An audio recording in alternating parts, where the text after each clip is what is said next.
Hi guys! For today's video nga pala ay nagluluto nga pala ako ngayon. So ito ngayon yung buhay natin dito sa bahay.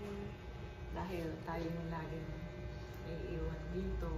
At syempre, kailangan natin maglinis, maglaba, tsaka magluto para pagdating ng aking asawa ay may luto na. So anyway guys, ito nga pala yung aking ginagawa tuwing everyday.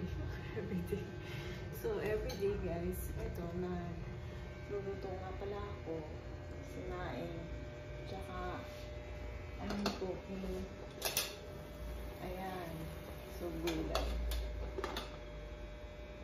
So gulay pala yung ulam namin mamayang dinner kasi healthy siya. Tsaka syempre, ano siya, pasok siya sa budget. Ayan yung sinasabi ko sa inyo, ating budget strategies. So sa susunod na vlog, mag-share ako sa inyo kung paano yung 1 week budget na ginagawa ko dito. Kasi kailangan natin yun.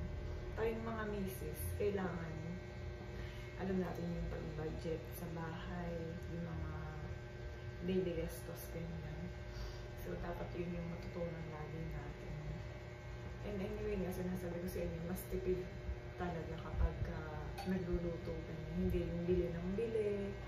Tsaka, syempre, ang kagandahan din kapag may sarili kayong bahay, yung nakabukod ba kayo, kahit nag-rent na, katulad namin, nag-rent pa kami, tipid siya. Tapos magagawa mo yung gusto mo, yung mga tipid tips na gusto mong gawin, magagawa mo lahat. Magkakaroon kayo ng mga privacy. So yun, sa mga susunod na vlog, yun yung gagawin natin. So yun lang guys, nag-update lang tayo. Video nga pala kasi malapit tayo mag 4,000 subscriber din sa YouTube.